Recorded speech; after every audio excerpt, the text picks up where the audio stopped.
Okay, तो आज का जो चैप्टर है वो कैपेसिटर है। देखिए किस तरह से डिफाइन किया गया कैपेसिटर। अगर एक ऑब्जेक्ट ले लिया, एक बॉडी ले ली, और मान लीजिए ए बॉडी ले ली और दूसरी बॉडी बी ले ली, दूसरी बॉडी आपने बी ले ली, ठीक है। तो जनरली कैपेसिटर इस तरह से डिफाइंड है कि अगर आप एक बॉडी पे पॉजिटिव चार्ज क्यू देते हो, प्लस क्यू चार्ज दे देते हो, ठीक है, और यहां पे माइनस क्यू चार्ज दे देते हो, तो इस बॉडी के बीच में एक पोटेंशियल डिफरेंस V जनरेट हो जाता है। If you put two bodies very close to each other and give equal and opposite charge, तो उस बॉडी के बीच में एक पोटेंशियल डिफरेंस V जनरेट हो जाता है।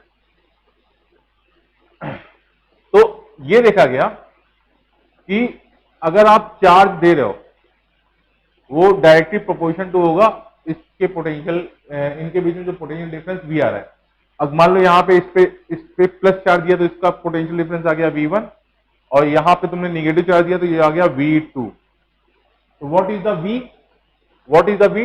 That is the potential difference between them, delta V, and that is equal to what? V1 minus of minus V2, ठीक है। तो उनके बीच में जो पोटेंशियल डिफरेंस V आएगा वो आ जाएगा कितना? V1 plus V2। ओके, तो अगर दो ऑब्जेक्ट को आपने वेरी क्लोज पुट कर दिया और एक पे चार्ज क्यू दे रहे हो, तो उनके बीच में पोटेंशियल डिफरेंस आ जाएगा, और अगर वहां से कोई चीज कनेक्ट नहीं है तो वो प्लस क्यू माइनस क्यू उस पर होल्ड रहेगा, ठीक है। तो अगर मैं इस पूरे सिस्टम की बात करूंगा कि इस सिस्टम को कितना चार्ज दिया गया, तो इस सिस्टम को नेट चार्ज तो कितना दिया गया? नेट चार्ज दिया गया है is 0, plus Q minus Q 0 हो गया। The net charge given to the system is 0, ठीक है। लेकिन आप ऐसा बोलते नहीं है। जो पॉजिटिव चार्ज जो आपने दे रखा है कैपेसिटर को, हम बोलते हैं कि उस सिस्टम को हमने प्लस क्यू चार्ज दिया है, और प्लस क्यू चार्ज दिया और उसके करस्पॉन्डिंग जो दूसरा जो बॉडी है उसको हमने एक माइनस क्यू चार्ज दिया है।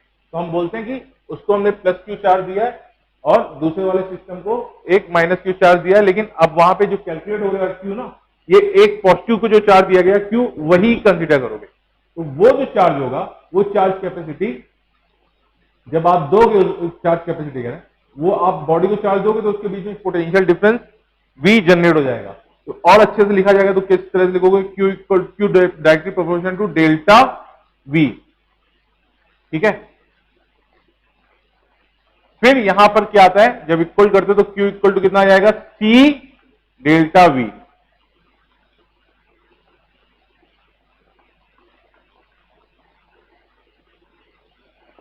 Q इक्वल टू हो जाएगा C डेल्टा V।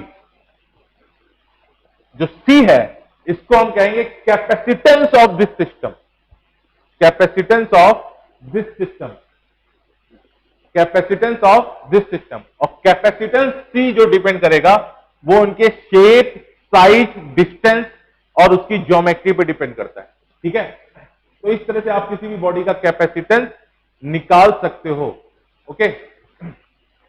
तो कैपेसिटर क्या हो गया? अब इस तरह की जो डिवाइस होती है ना बेटा, अब एनर्जी केवल दो तरह के चीजों में स्टोर हो सकती है, एक बैटरी है, दूसरा कैपेसिटर है, ठीक है। तो यहां पर आप जो पहला पढ़ रहे हो आप, यानी बैटरी तो पढ़ चुके होगे, जो यहां पे पढ़ रहे हो वो आपका कैपेसिटेंस हो गया। तो एनर्जी इस सिस्टम के बीच में स्टोर रहेगी। तो इस सिस्टम के बीच में कहां पर स्टोर रहेगी? तो अब देखो ये पॉजिटिव चार्ज है, निगेटिव चार्ज है, तो इलेक्ट्रिक फील्ड होगी क्या? पॉजिटिव से निगेटिव, पॉजिटिव से निगेटिव इलेक्ट्रिक फील्ड होगी। तो यहां एनर्जी स्टोर रहेगी एक्चुअली में इस जो इलेक्ट्रिक फील्ड है उसके बीच में, वहां पे वो एनर्जी स्टोर रहेगी, ओके ओके ओके। अब ये हो गया थ्योरेटिकली आप, यानी कैपेसिटेंस क्या है, कैपेसिटर क्या है। लेकिन जो सबसे पहला आपका कैपेसिटर पढ़ने में आता है वो आता है पैरेलल प्लेट कैपेसिटर, ओके। तो हमें यहां पर जाना है, Q निकालना है और वहां से मुझे C की वैल्यू निकालनी है। तो मैं हमेशा इस फॉर्मूले का यूज करूंगा।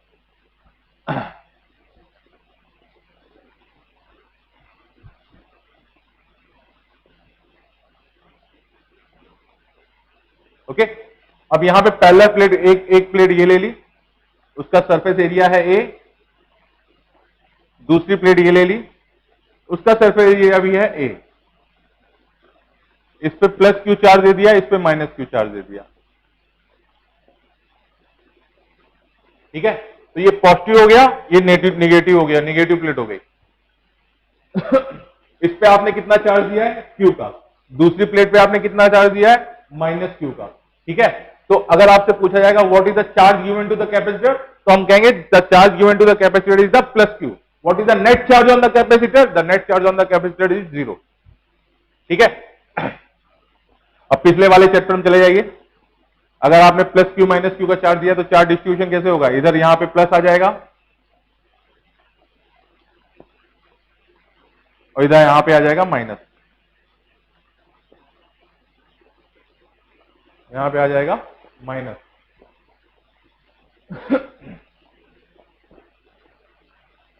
ओके, तो ऑफकोर्स यहां पे एक इलेक्ट्रिक फील्ड आ जाएगी जो प्लस से निकल रही होगी और माइनस में इंटर हो रही होगी।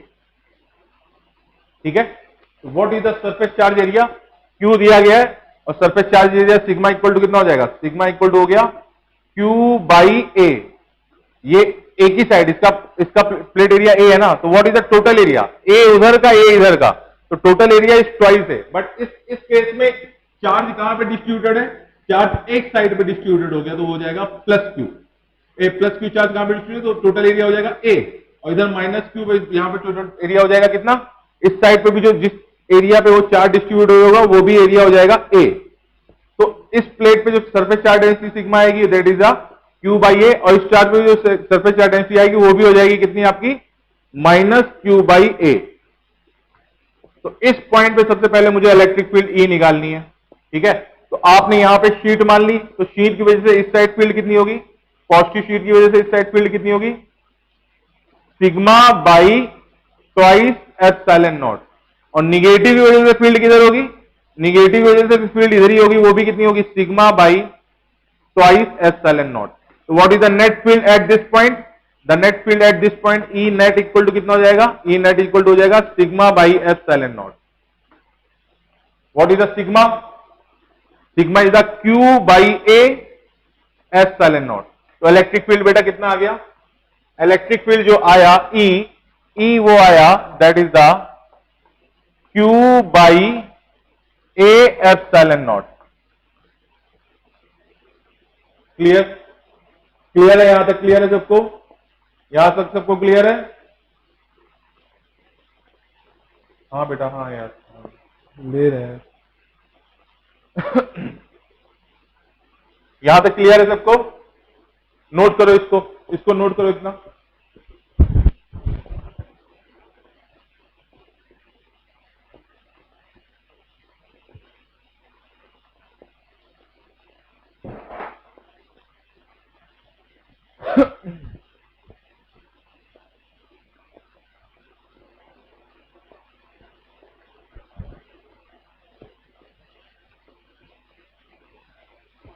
ठीक है, अब इनके बीच में मान लेते हैं डिस्टेंस है डी, इनके बीच में मान लेते हैं डिस्टेंस है डी। ठीक है, नोट किया इतना।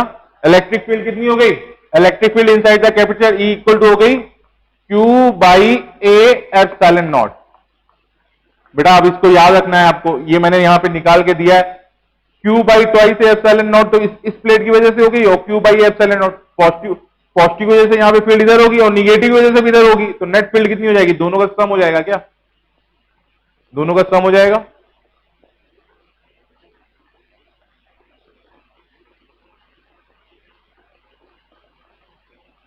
विनीत क्या एग्जाम एग्जाम आगे शिफ्ट कर दिया है क्या, बोर्ड एग्जाम आगे शिफ्ट कर दिया है Tejal, Vineet, okay okay, congratulation. ठीक है, ठीक है, बहुत बढ़िया, अच्छी न्यूज भी है, लेकिन टाइम बर्बाद नहीं करना। यहां तक नोट किया बेटा, यहां तक नोट किया, ओके ओके, मई एंड में, मार्च अप्रैल मई, अच्छा अभी तो है अपने पास। अब बोर्ड की वैसे चिंता नहीं है, टेंशन नहीं है बोर्ड का। नोट किया? इलेक्ट्रिक फील्ड कितनी होगी? Q by A epsilon naught. अब मैं यहां पे क्या करूंगा, मैं इलेक्ट्रिक फील्ड, अब इलेक्ट्रिक फील्ड मेरे को, मैं वहां पे पहुंचा हूं इलेक्ट्रिक फील्ड में। अब इलेक्ट्रिक फील्ड में क्यों पहुंचा हूं, ये बहुत जरूरी है। अब देखो, जब यानी अभी इससे पहले हमने क्या पढ़ा था, Q इक्वल टू क्या होता है? Q इक्वल टू होता है C इंटू वी। तो मुझे यहां पे इलेक्ट्रिक फील्ड एंड चार्ज के बीच में रिलेशन है। अब अगर मुझे इलेक्ट्रिक फील्ड एंड इनके बीच में जो पोटेंशियल डिफरेंस आ गया होगा, उसके बीच में रिलेशन आ जाएगा, तो मुझे उस सिस्टम का कैपेसिटेंस C मिल जाएगा, कैपेसिटेंस C मिल जाएगा। ठीक है, तो अभी यहां से यहां पर जा रहे हो, तो पोटेंशियल कैसे निकालोगे? पोटेंशियल V इक्वल टू होता है integration of E dot D R. मैं मैग्नीट्यूड की बात कर रहा हूं केवल यहां पर।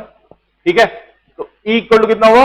Q by A epsilon not D R. मैं केवल पोटेंशियल डिफरेंस का मॉडुलस निकाल रहा हूं। ठीक है, तो मुझे साइन के बारे में सोचने की जरूरत नहीं है। डी आर कहां से कहां तक जा रहा है? ये आर यहां से यहां तक जा रहा है ना, पहली बॉडी से दूसरी बॉडी की तरफ। ये इस साइड यूं जा रहा है।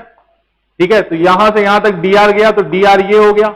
इलेक्ट्रिक फील्ड का डायरेक्शन भी है इसी साइड, डी आर का डायरेक्शन इस साइड है, इलेक्ट्रिक फील्ड का डायरेक्शन भी इस साइड है। ठीक है, तो ई डॉट डी आर कितना हो जाएगा? ई इंटू डी आर हो गया, तो आ जाएगा cos जीरो की वैल्यू होती है 1। ठीक है, यहां पे कहीं पे भी आर का फंक्शन नहीं, तो आप उसको बाहर ले सकते हो, इंटीग्रेशन ऑफ डी आर। अब आर कहां से कहां तक जा रहा है? आर जा रहा है यहां जीरो से लेके डी तक, तो लिमिट रख दीजिए यहां पे जीरो से लेके डी तक। तो कितना हो गया? Q D by A epsilon naught equal to what? Potential difference V। तो Q इक्वल टू कितना हो गया? Q equal to A epsilon naught by D into potential difference V।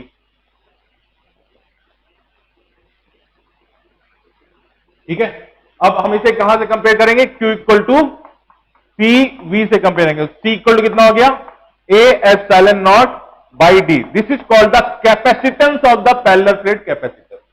अब C इक्वल टू कितना हुआ? A epsilon naught by D हुआ ना, तो ये कैपेसिटर ऑफ द कैपेसिटेंस आ गया। अब ये फॉर्मूला आपको याद रखना है। ठीक है, ये डेरिवेशन एक बार याद हो ना हो, लेकिन वो फॉर्मूला याद रखना है। ये डेरिवेशन की जरूरत पड़ेगी अगर मान लो क्वेश्चन बहुत ही ज्यादा अच्छा कॉम्प्लेक्स दिया जा रहा है, तो उस केस में आपको इसकी जरूरत पड़ सकती है।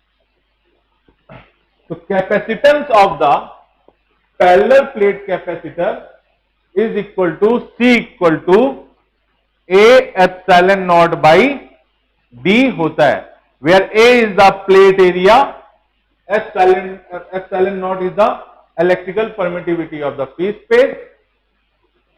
ठीक है, and D is the distance between the plate. ठीक है, अब यहीं पर अगर मैंने यहां पर एक डाइलेक्ट्रिक के का भर दिया होता, ठीक है, डाइलेक्ट्रिक के का भर दिया होता, तो एप्सिलॉन नॉट किससे रिप्लेस हो जाएगा? एप्सिलॉन नॉट रिप्लेस हो जाएगा के एप्सिलॉन नॉट से, वेयर के इज द इलेक्ट्रिकल, के इज द डाइलेक्ट्रिक कांस्टेंट। तो उस केस में कैपेसिटेंस कितना आ जाएगा? सी। तो एप्सिलॉन को किससे रिप्लेस कर दोगे? के एप्सिलॉन नॉट से। तो सी इक्वल टू ए के एप्सिलॉन नॉट बाई डी।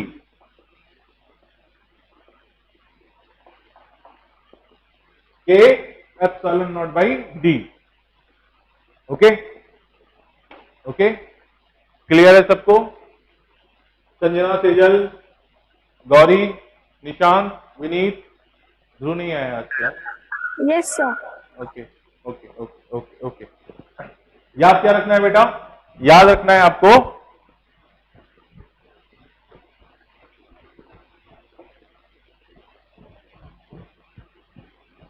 अगर एक पैरेलल प्लेट कैपेसिटर है जिसका प्लेट एरिया है ए और उनके बीच में डिस्टेंस है डी, उनके बीच का डिस्टेंस है डी, प्लेट एरिया है ए, तो उनका कैपेसिटेंस है C equal to A epsilon naught by D. अगर वो उसके बीच में एक डाइलेक्ट्रिक भरा हुआ है तो वहां पे जो कैपेसिटेंस हो जाएगा वो हो जाएगा ए के एप्सिलॉन नॉट बाई डी। याद रहेगा? याद रहेगा?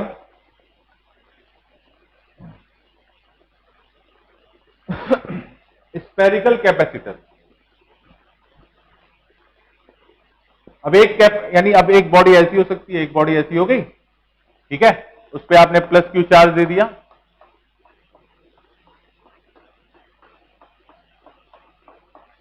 उसका रेडियस हो गया R1 और कॉन्सेंट्रिक दूसरा हो गया है, प्लेट हो गई, उसका रेडियस हो गया R2,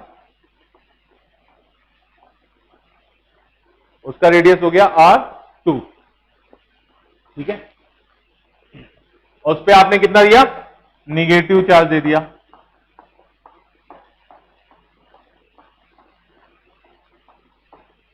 इस पे प्लस क्यू का निगेटिव चार्ज दिया, उस पे माइनस क्यू का निगेटिव चार्ज दे दिया, ठीक है, ठीक है। अब इस बॉडी का भी तो अपना एक कैपेसिटेंस होगा। अब यहां से हम कैसे करेंगे, अब मुझे को यहां से x डिस्टेंस पे जाता हूं मैं और वहां पे इलेक्ट्रिक फील्ड निकालता हूं, तो इलेक्ट्रिक फील्ड किसकी वजह से होगा, इसकी वजह से होगा। इलेक्ट्रिक फील्ड यहां से यूं निकली और इधर चली गई, ठीक है,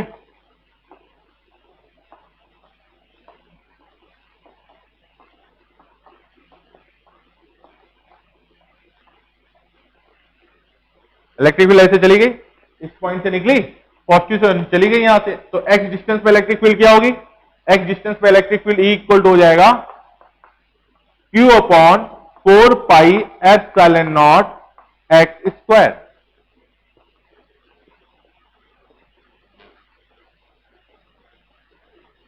अब यहां पे जो इलेक्ट्रिक फील्ड होगी वो केवल पॉजिटिव वाले की वजह से होगी, ठीक है, पॉजिटिव और निगेटिव दोनों की वजह से आएगी।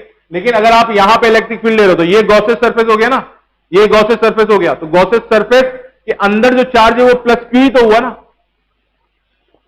प्लस क्यू हुआ, ठीक है। तो अब यहां से आप पोटेंशियल डिफरेंस निकाल लो, R1 से लेके R2 तक की रेडियस के लिए पोटेंशियल डिफरेंस निकाल लो, तो डेल्टा V जो आएगा that is equal to integration of vector E dot dr from R1 से लेके R2, फ्रॉम R1 से लेके R2, तो कितना हो जाएगा बेटा वो, अब इलेक्ट्रिक फील्ड का डायरेक्शन भी इधर है और dr का डायरेक्शन भी इधर है, तो E डॉट dr कितना हो जाएगा, E into dr into cos 0, the value of cos 0 is 1, तो कितना हो जाएगा यहां पे Q upon 4 pi epsilon naught common आ गया, 1 बाई एक्स स्क्वायर, dr को नहीं बोलता हूं मैं, इसको dx बोलेंगे, dx, that is the potential difference D, potential difference delta V, ठीक है। कहां से कहां तक जा रहा है, R1 से लेके R2 तक, तो ये हो जाएगा आपका minus Q upon 4 pi epsilon not 1 by x from R1 से R2,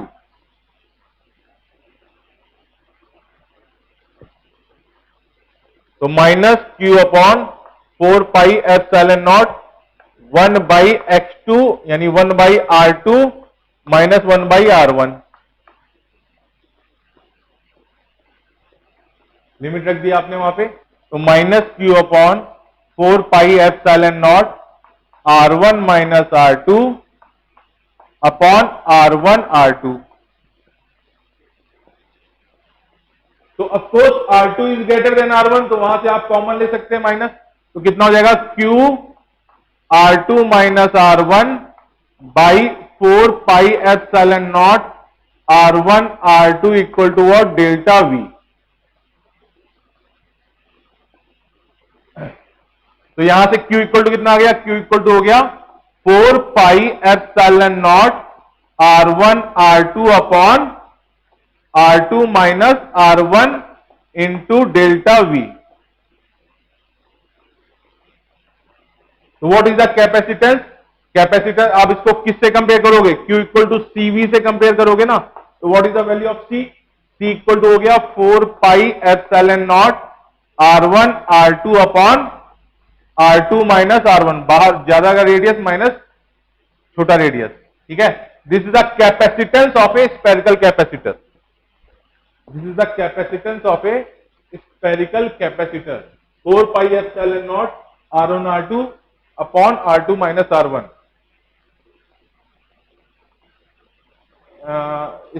स्क्रीन ब्लर हो रहा है क्या बेटा,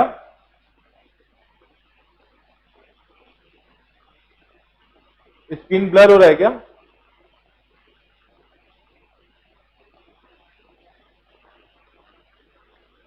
नहीं हो रहा निशांत, तो बेटा रिज्वाइन कीजिए आप। अगर स्क्रीन ब्लर हो रहा है तो अपने हाथ से तो स्पीड वगैरह सब सही है।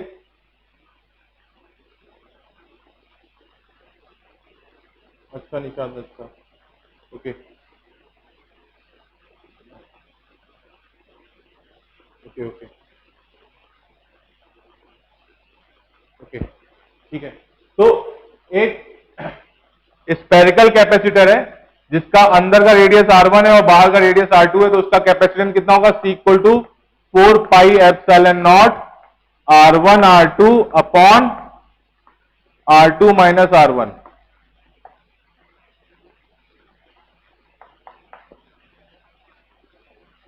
याद होना चाहिए ये फॉर्मूला, स्टैंडर्ड फॉर्मूला, ये याद होना चाहिए।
ठीक है ओके।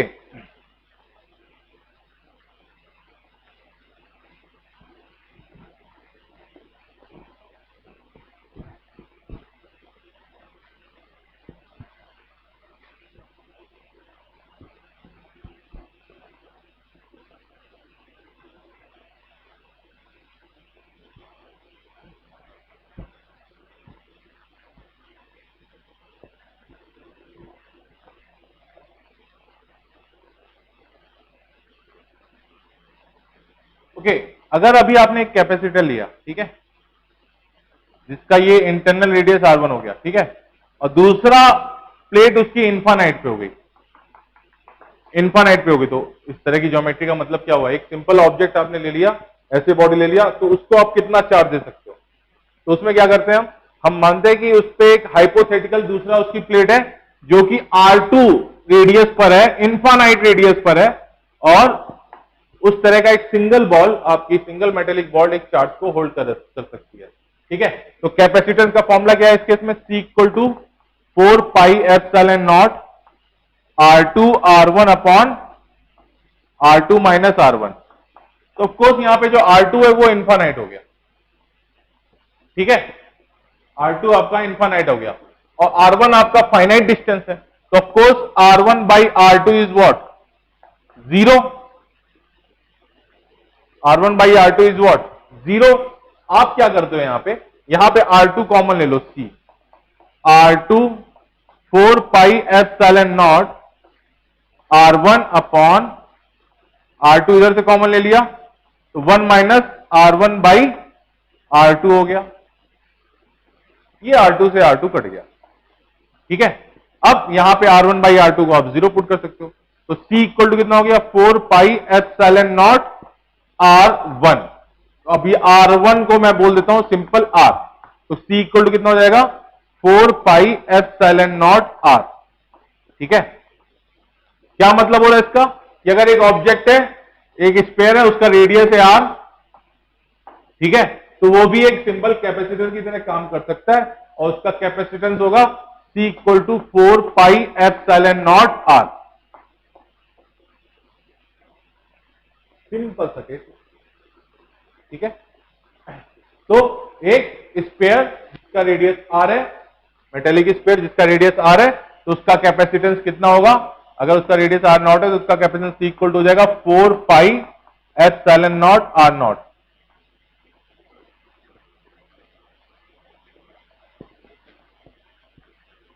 ठीक है, ठीक है। अब यहां पे एक पॉइंट ये है कि अगर मैं उस स्पेयर को एक बहुत बड़ा टैंक है, बहुत बड़ा टैंक है जिसमें मैं रख देता हूं, एक बहुत बड़ा टैंक है, बहुत बड़ा टैंक है, ठीक है, और एक बहुत बड़ा सा टैंक है, ठीक है, और उस स्पेयर को उसमें रख दिया तुमने, रेडियस R1 के स्पेयर को रख दिया, और वहां पे एक ऑयल भरा हुआ है जिसका डाइलेक्ट्रिक कांस्टेंट है K। तो उस अगर अभी इसका R0 दे रखा है तो अभी कहोगे बहुत बड़ा टैंक का मतलब क्या हुआ है, large amount, very large amount. तो उसकी जो दूसरी प्लेट मान सकते हो वो आप इसी के अंदर मान सकते हो, ठीक है। तो इस केस में इसका कैपेसिटेंस क्या हो जाएगा, C equal to 4 pi K epsilon naught R0।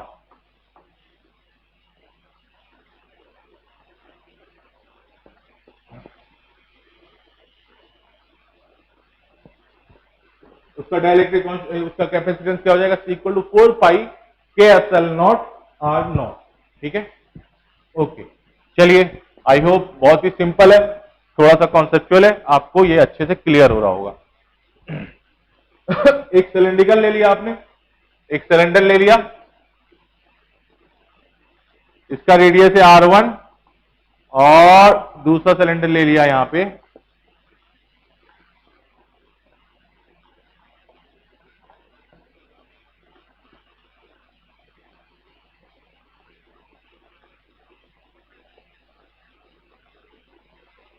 और इसकी हाइट है h,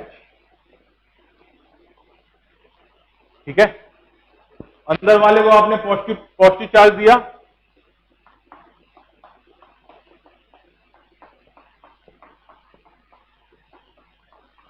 और उसके करस्पॉन्डिंग उसके इनर सरफेस पे एक निगेटिव चार्ज जनरेट हो गया।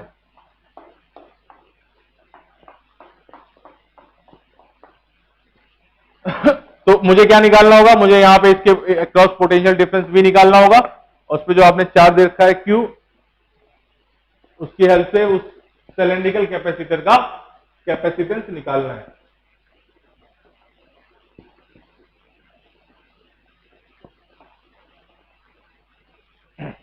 निकालिए, बताइए कितना आएगा।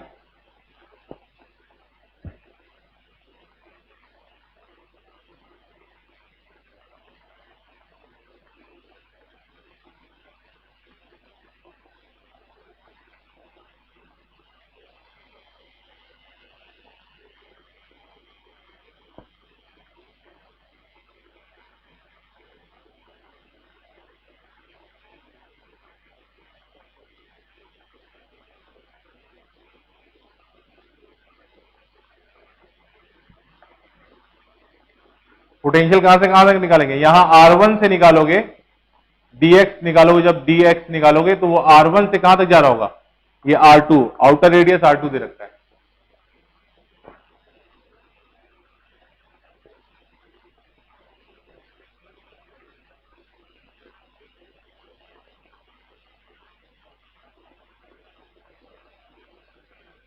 Let the charge given to the, this is Q, and the total length is capital L. So what is the charge per unit length, lambda equal to Q by L.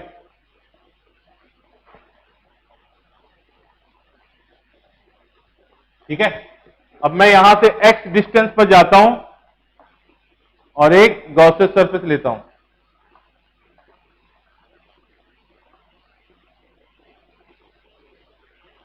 गॉसियस surface लेता हूं, गॉसियस surface लेता हूं। अब वहां पे मुझे field निकालनी होगी, तो flux equal to what, close integration of vector E dot ds equal to Q in by epsilon not. तो Q इन निकालना है तुम्हें पहले, तो इसकी जो स्मॉल वाली लेंथ ले ली मैंने, बोल दिया डेल्टा एल है, स्मॉल एल, ठीक है। तो what is the Q in, Q in equal to जाएगा lambda into small L, and that is the Q by L into small L. तो close integration vector E dot ds equal to Q small L by capital L into epsilon naught. Q in रख दिया मैंने यहां पे, इस वाले part में मैंने Q इन रख दिया, ठीक है।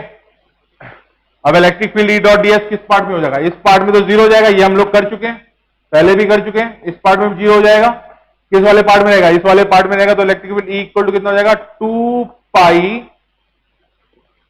X into L, q L by capital L into epsilon not.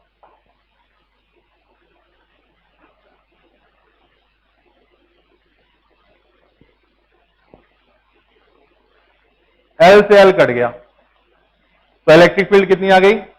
Electric field ई आई आपकी Q by 2 pi epsilon not, 2 pi epsilon naught X into capital L, x into capital L. अब इस electric field का, अब यहां पे electric field Q के term में आ गया ना। अब इस इलेक्ट्रिक फील्ड का इंटीग्रेशन करके आप क्या निकालोगे? इस इलेक्ट्रिक फील्ड का इंटीग्रेशन करके आप इस प्लेट में और इस प्लेट के बीच में जो डेल्टा वी का पोटेंशियल डिफरेंस आया होगा ना, वो निकालोगे, वो निकालेंगे। ठीक है,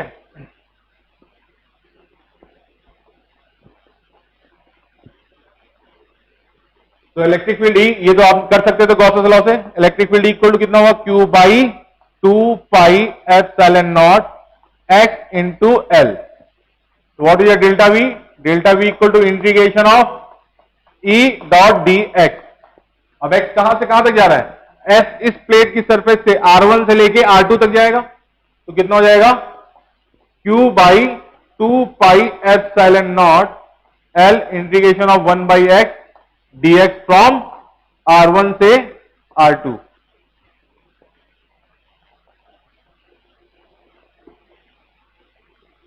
फ्रॉम R1 से R2। ठीक है, Q by 2 pi epsilon not L 1 by X dx from R1 to R2। तो integration of 1 by X dx कितना होता है? That is the ln x। तो ln x हो गया Q by 2 pi epsilon not L ln x from R1 to R2, that is the potential difference delta V। What is the delta V?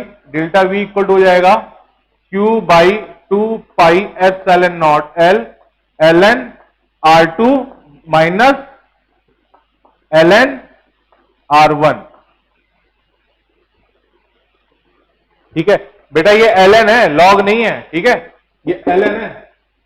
ठीक है, तो यहां से कितना हो जाएगा? Delta V, delta V equal to हो जाएगा Q by 2 pi epsilon naught ln R2 by R1। तो Q इक्वल टू कितना हो गया? Q इक्वल टू हो गया आपका 2 pi epsilon naught by ln R2 by R1 into delta V।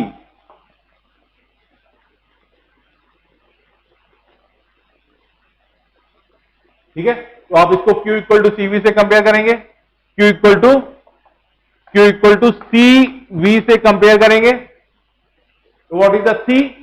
Q equal to CV, तो दिस इज द C। तो capacitance क्या हो जाएगा? C इक्वल टू हो जाएगा 2 pi epsilon naught ln R2 by R1। तो capacitance of A cylindrical capacitor, यार बेटा कैपिटल L भी था, 2 पाई एप्सिलॉन नॉट L, ये L भी था ना, नीचे L भी था, ये L।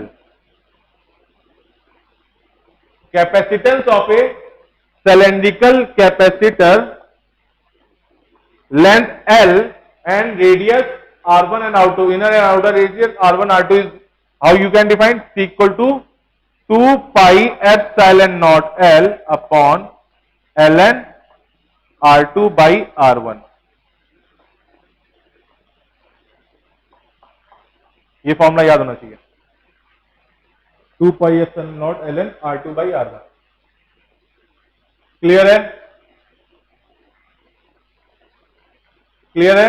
विनीत तो चला गया, निशांत, गौरी, संजना, तेजल, क्लियर है?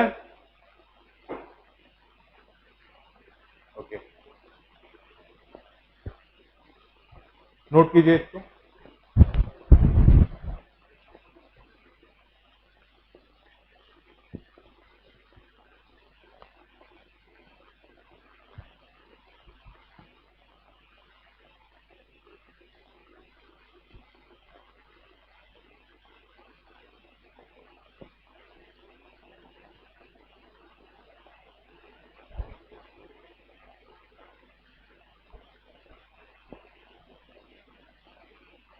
नोट कीजिए इसको।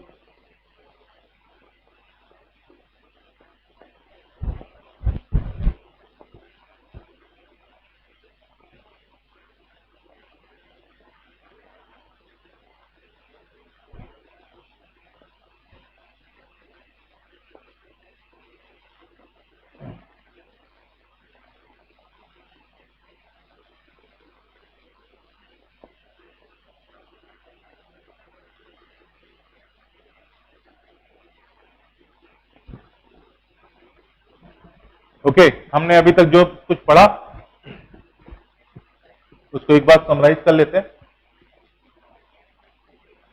Parallel plate capacitor, cross section area A, distance between them is D. Cross section area A है, उसका कैपेसिटेंस होता है C equal to A epsilon naught by D. ठीक है। स्पेरिकल कैपेसिटर जिसका इनर रेडियस है R1, आउटर रेडियस है R2, equal to होता है C equal to 4 pi epsilon not R1 R2 upon R2 minus R1। 4 pi होता है, 2 पाई होता है? 4 पाई होता है सर। 4 पाई एप्सिलॉन नॉट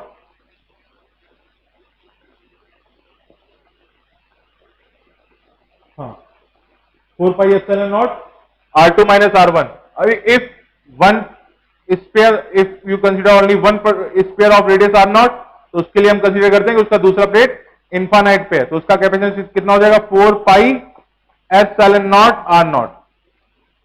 ठीक है। एक सिलेंड्रिकल कैपेसिटर जिसका इनर रेडियस है R1 एंड आउटर रेडियस है R2 और उसकी लेंथ है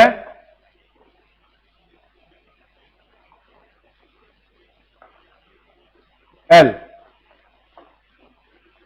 तो उसका कैपेसिटेंस कितना होगा? C equal to 2 pi epsilon not L upon ln R2 by R1।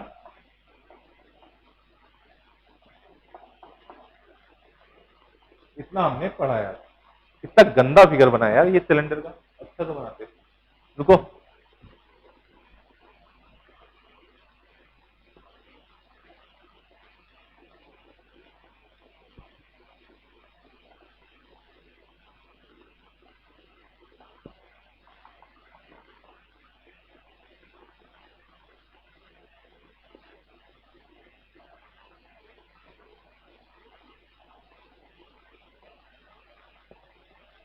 भगवान फिर से गंदा बन गया।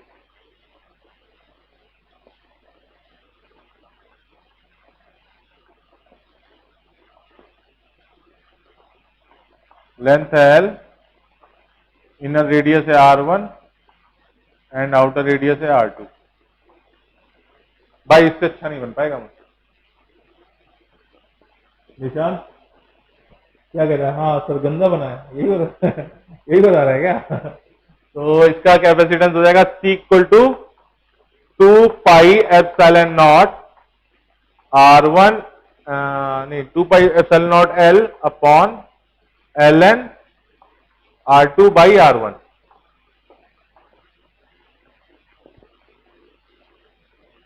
ओके, आई होप आपको ये याद रहेगा, और होप क्या आपको याद रखना पड़ेगा।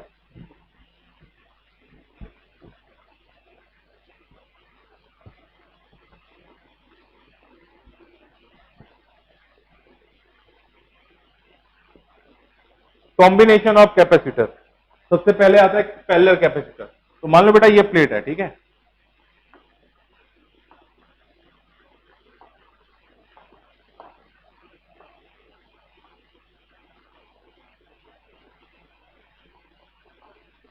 यहां पे आपने V पोटेंशियल की बैटरी दी, यहां से क्या हुआ, प्लस क्यू का चार्ज गया, यहां पे प्लस क्यू चार्ज आ गया, प्लस क्यू चार्ज आ गया, माइनस क्यू का यहां पे इंड्यूस हुआ चार्ज, माइनस क्यू का चार्ज यहां पे इंड्यूस हुआ, और प्लस क्यू का वहां पे जनरेट हुआ, फिर प्लस क्यू इस पे आ गया। बैटरी ने कितना दिया था, प्लस क्यू ही चार्ज दिया था ना, और माइनस क्यू का फिर यहां से आ गया, उसकी इलेक्ट्रिक फील्ड की वजह से जनरेट हुआ, फिर इस प्लेट न्यूट्रल थी ना, तो माइनस क्यू का इधर आ गया, तो प्लस क्यू का इधर जनरेट हो गया, तो प्लस क्यू फिर से इस पे इधर इस साइड आ गया, फिर माइनस क्यू का इधर आ गया, और फिर प्लस क्यू का इंड्यूस हो गया, फिर इस बैटरी में वापस आ गया। तो बैटरी जितना चार्ज देती है उतना चार्ज वापस ले लेती है। इसका बैटरी का पोटेंशियल है V, यहां पे पोटेंशियल है V, यहां पे पोटेंशियल है V, यहां पे पोटेंशियल है 0, तो इस वाले पॉइंट पे भी पोटेंशियल 0 हो गया, कनेक्ट है वहां से, यहां पे पोटेंशियल हो गया V1, यहां पे पोटेंशियल हो गया V2, और वहां पे पोटेंशियल हो गया 0। इसका कैपेसिटेंस हो गया C1, इसका कैपेसिटेंस हो गया C2, इसका कैपेसिटेंस हो गया C3, ठीक है। इस पे चार्ज हो गया Q Q Q, ठीक है। तो what is the potential difference, V minus V1 equal to Q by C1। पहले कैपेसिटर के लिए लगाया, पहले कैपेसिटर के लिए लगाया, दूसरे कैपेसिटर के लिए लगाया, कितना हो जाएगा, V1 minus V2 equal to Q by C2, ठीक है।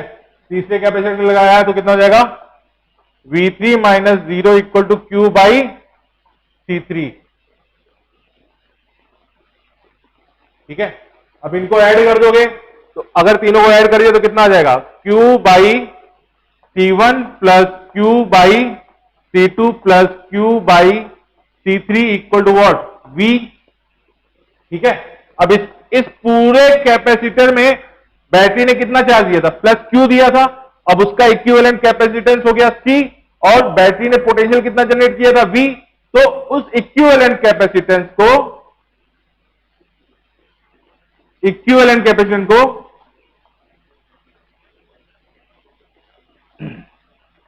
चार्ज दिया था Q, और पोटेंशियल डिफरेंस क्या था, वो बैटरी का था, तो V इक्वल टू कितना हो गया, Q बाई C इक्विवेलेंट। तो अब V को कितना रखोगे, Q by C equivalent equal to कितना हो जाएगा, 1 by C1 plus 1 by A, Q by C1 plus Q by C2 plus Q by C3, ठीक है। Q से Q कट गया, तो 1 by C equivalent equal to कितना हो जाएगा, 1 by C1 plus 1 by C2 plus 1 by C3। अगर तीन कैपेसिटर सीरीज में कनेक्ट है तो उनका जो इक्विवेलेंट कैपेसिटेंस हुआ वो हुआ 1 by C equivalent equal to 1 by C1 plus 1 by C2 plus 1 by C3। Clear, clear, this is a parallel combination. बेटा आपने ये पढ़ रखा होगा लेकिन फिर भी मैंने बता दिया, this is a series combination, ठीक है। पैरेलल कॉम्बिनेशन में क्या हुआ,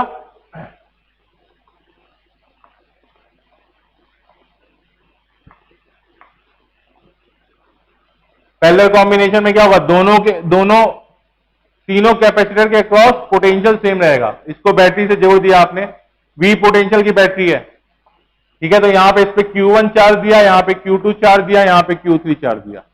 इसका कैपेसिटेंस C1, इसका है C2, इसका है C3, ठीक है।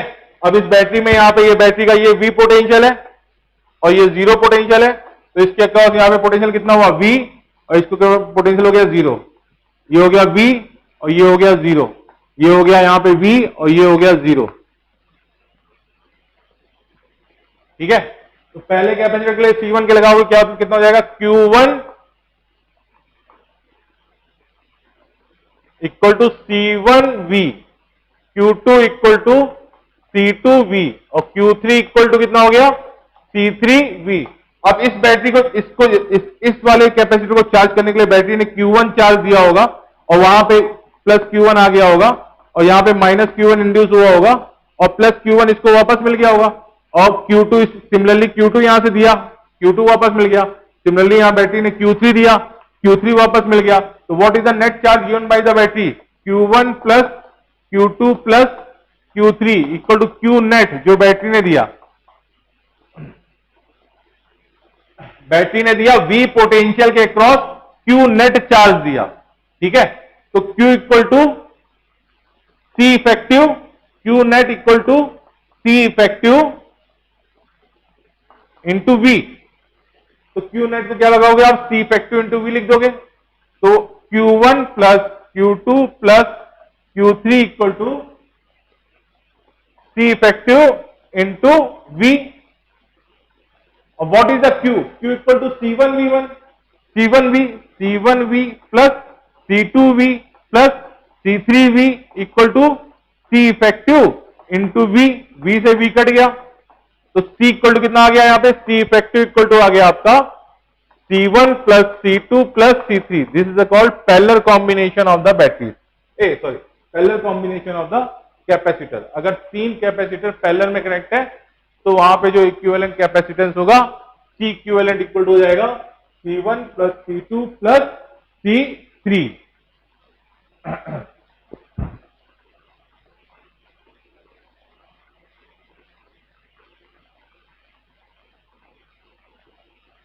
क्लियर? क्लियर?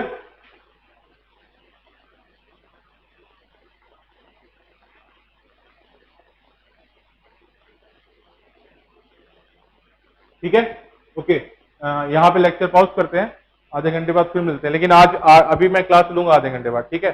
आज यानी कल मैंने बोला था मैं ले नहीं पाया था, लेकिन आज मैं लूंगा क्लास, ठीक है। बैटरी इसका खत्म हो रहा है, बैटरी इसका थोड़ा सा फिर से चार्ज हो जाए, फिर उसके बाद क्लास लेते हैं। आधे घंटे बाद फिर से आते हैं, ओके ओके। इसी लिंक को ज्वाइन कीजिएगा सब लोग, ओके। यहां पर अब एक पॉइंट आता है कि what is the force between the plate, इन दोनों प्लेट के बीच में क्या फोर्स है। तो इस कैपेसिटर का जो प्लेट एरिया है ए मान लिया मैंने, एक पे प्लस क्यू चार्ज है, एक पे माइनस क्यू चार्ज है। तो प्लस क्यू चार्ज में प्लस क्यू इस साइड डिस्ट्रीब्यूटेड होगा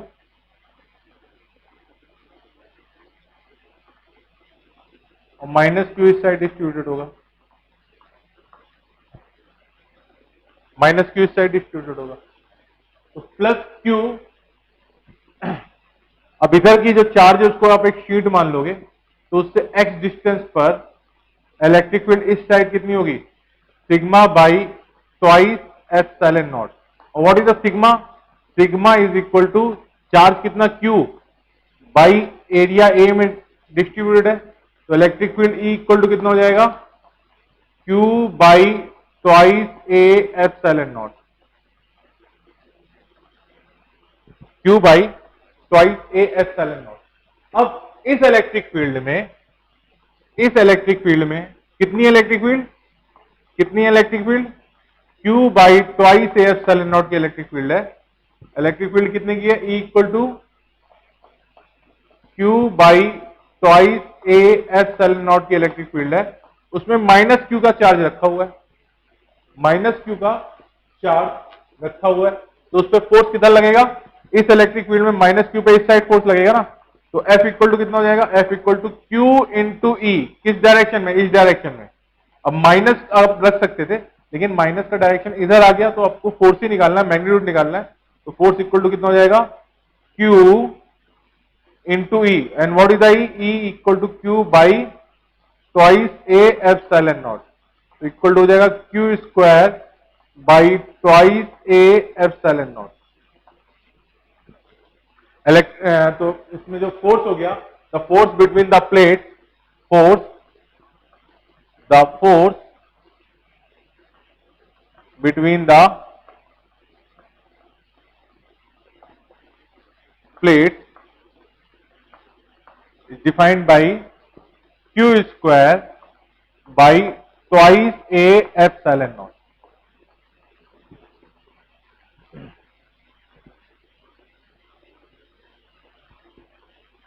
याद रहेगा बेटा, याद रहेगा। The force between the plate equal to Q square by twice A epsilon not, okay.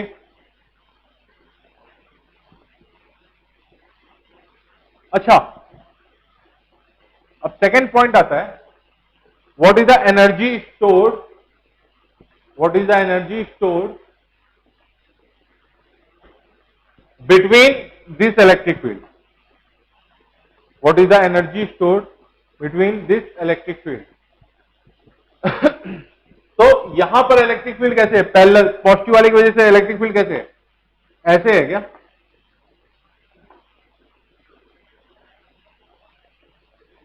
ठीक है, अभी इसी पॉइंट पे इन्फानाइट पे कहीं चले जाओ, इसी पॉइंट पे इन डायरेक्शन में इन्फानाइट पे कहीं चले जाओ, तो वहां पर क्या हो जाएगा? वहां पे भी फोर्स उतना ही होगा, फोर्स उतना ही होगा। तो मैं यहां पे क्या करता हूं कि ये पॉजिटिव प्लेट से निगेटिव प्लेट एकदम मान लो एकदम क्लोज थी, एकदम क्लोज निगेटिव प्लेट थी वो, ठीक है। तो निगेटिव प्लेट को एक्सटर्नल एजेंट इस पॉइंट से एक डिस्टेंस डी पर ले जा रहा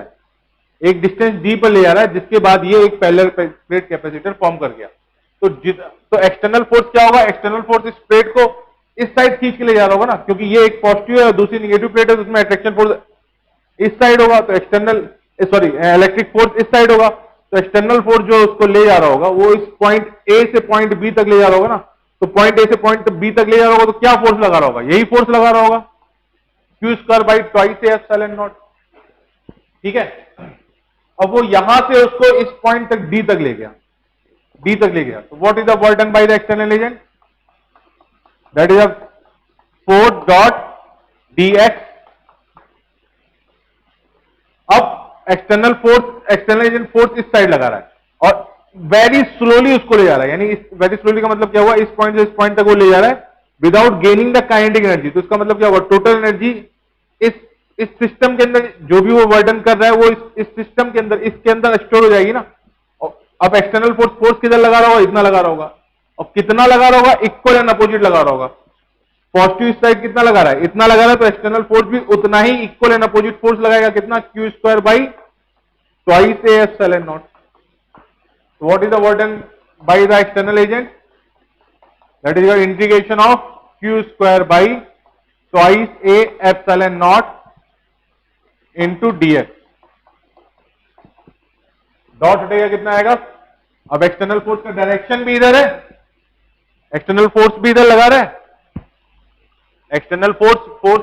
रहा है, और डिस्प्लेसमेंट डीएक्स भी इस साइड है, ठीक है।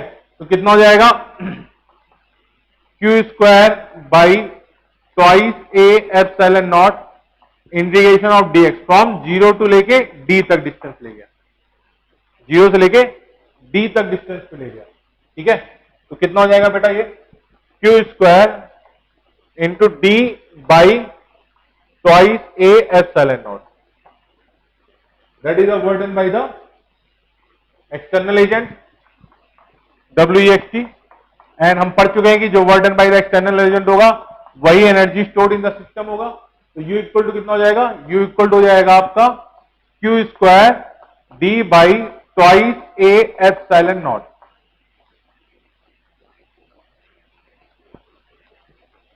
U इक्वल टू कितना हो जाएगा? Q square D by twice A epsilon not, okay.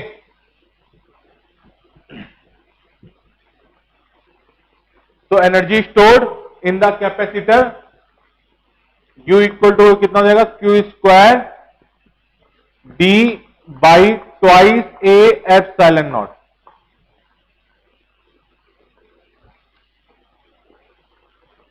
अब बेटा वो पैरेलल प्लेट का कैपेसिटेंस कितना था? उसका क्रॉस सेक्शन ए, उसका क्रॉस सेक्शन एरिया था ए, उनके बीच में डिस्टेंस था डी, तो उसका कैपेसिटेंस कितना था? C equal to A epsilon naught by D था। तो यहां पे कितना हो जाएगा? U equal to 1/2 Q square by C,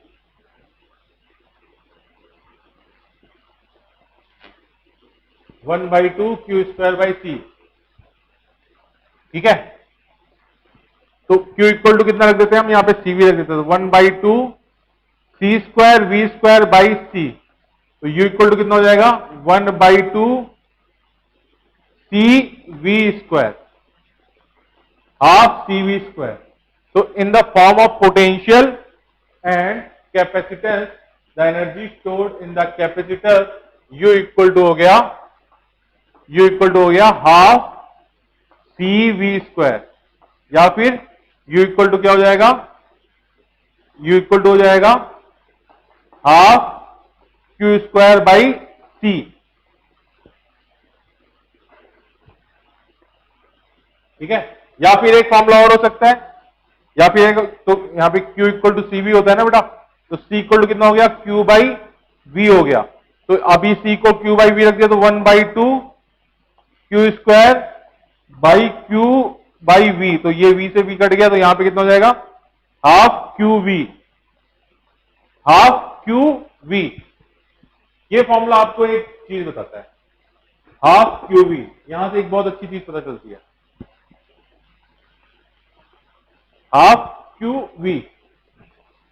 तो एनर्जी स्टोर इन द, पहले तो देखिए energy store in the capacitor के 3 फॉर्मूले आ गए।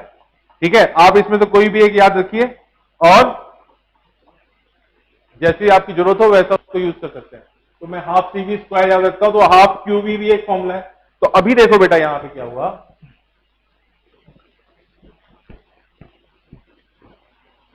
यहां से एक बहुत ही अच्छा कंक्लूजन ये निकलता है कि मान लो कि एक पैरेलल प्लेट कैपेसिटर है, मान लो कि एक पैरेलल प्लेट कैपेसिटर है सी। ठीक है, उसको एक बैटरी से कनेक्ट कर दिया गया है और बैटरी का पोटेंशियल V है, और बैटरी ने Q चार्ज दिया जिससे इस पे प्लस Q का चार्ज आ गया और माइनस Q का चार्ज इंड्यूस हुआ और वही Q चार्ज वापस ले लिया। तो what is the work done by the battery, work done by the battery कितना हो गया,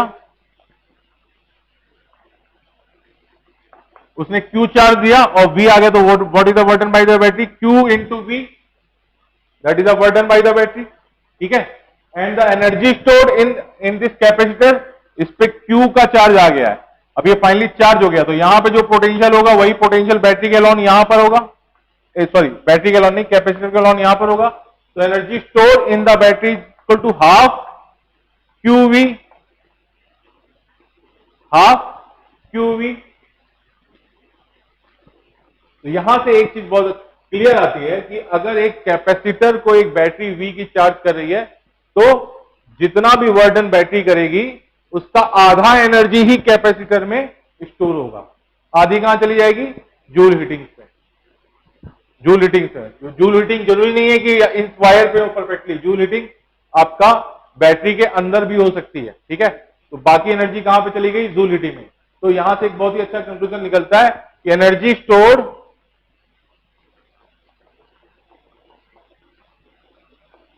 in capacitor is equal to 1/2 of the work done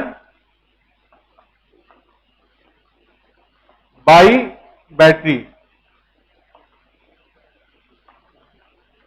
Energy stored in the capacitor is equal to 1/2 of the work by the battery. ठीक है,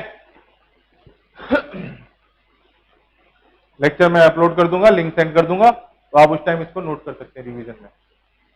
okay, साफ कर रहा हूं, समझ में आया बेटा सबको, समझ में आया सबको,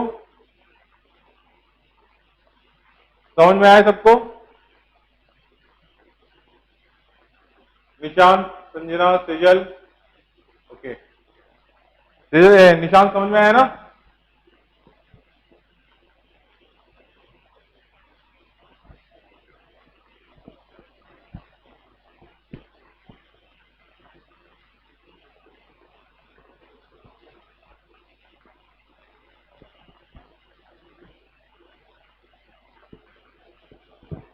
सबको समझ में आया, ओके।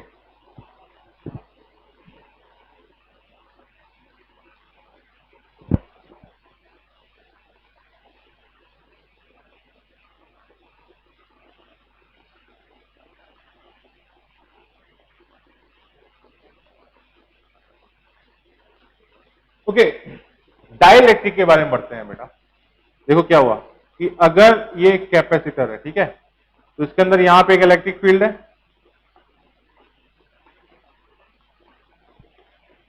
यहां पे आपने एक मटेरियल भर दिया, पूरे में एक आपने मटेरियल भर दिया, उसका डाइलेक्ट्रिक कांस्टेंट एक है। तो what is the dielectric constant, जब आप किसी मटेरियल के अंदर, किसी इलेक्ट्रिक फील्ड के अंदर कोई मटेरियल डालते हैं तो ऑफकोर्स वहां की इलेक्ट्रिक फील्ड की वजह से उस पर एक चार्ज इंड्यूस होता है। ठीक है, चार्ज इंड्यूस होता है। तो आप प्लस क्यू का चार्ज यहां पर था, माइनस क्यू का चार्ज बैटरी पे यहां पर था, इस पे कैपेसिटर पे यहां पे था, ठीक है। इलेक्ट्रिक फील्ड यहां पे जनरेट हुई। तो what is the applied electric field? E not. अब उस इलेक्ट्रिक फील्ड की वजह से इस पर, अब यहां पे पॉजिटिव है ना, तो यहां पे कुछ निगेटिव चार्ज जनरेट हो जाएगा और कुछ पॉजिटिव चार्ज जनरेट हो जाएगा, ठीक है। और ये हो गया वो प्लेट, ठीक है। अब इस पे यहां पे पॉजिटिव चार्ज था और यहां पे ये निगेटिव चार्ज था। अगर ये डाइलेक्ट्रिक नहीं होता, डाइलेक्ट्रिक नहीं होता तो वहां पे एक ई नॉट की इलेक्ट्रिक फील्ड होती, ई नॉट की अच्छी सी इलेक्ट्रिक फील्ड होती, स्ट्रॉन्ग इलेक्ट्रिक फील्ड होती, ठीक है। अब उस डाइलेक्ट्रिक की वजह से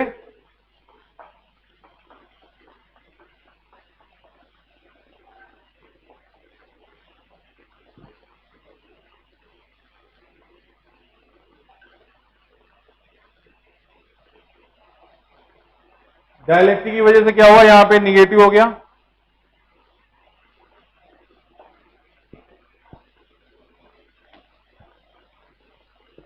ठीक है। तो अप्लाइड इलेक्ट्रिक फील्ड कितना हो जाएगा बेटा? वो ई नॉट हो गया ना।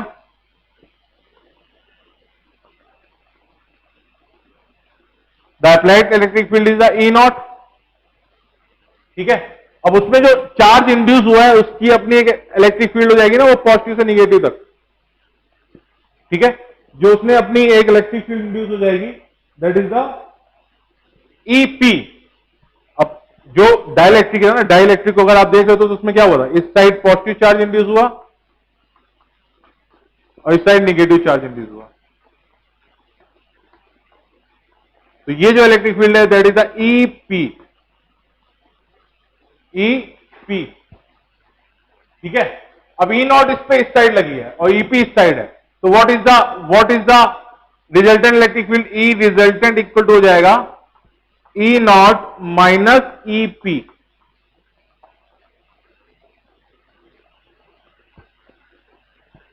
ठीक है। तो ये रिजल्टेंट इलेक्ट्रिक फील्ड हो गई ना। अब देखो कैसे हुआ, ई नॉट किसकी वजह से हुआ? पॉजिटिव प्लेट की वजह से हुआ, और ईपी किसकी वजह से हुआ? इंड्यूस चार्ज की वजह से हुआ, इंड्यूस चार्ज की वजह से हुआ। तो what is the electric field? Resultant electric field E naught minus EP हो गया, resultant electric field E resultant. तो what is the dielectric constant K? K is the applied electric field by resultant electric field. This value is called the dielectric constant of the substance, dielectric constant of the substance. K equal to कितना हो जाएगा?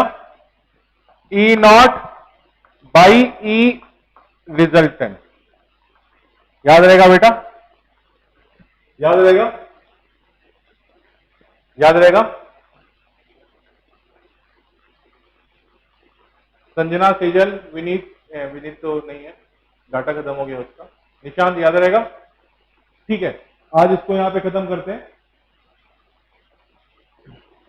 मैं आपको homework दे रहा हूं, वो homework आप attempt करोगे।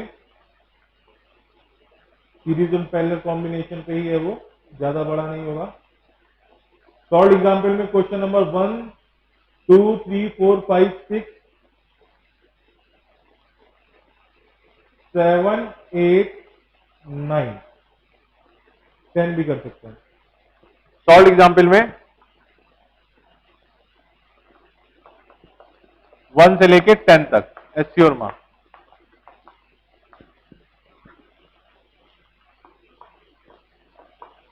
बी सेफ एंड पढ़ते रहिए घर पे। चलिए बेटा, कल मिलते हैं, बाय।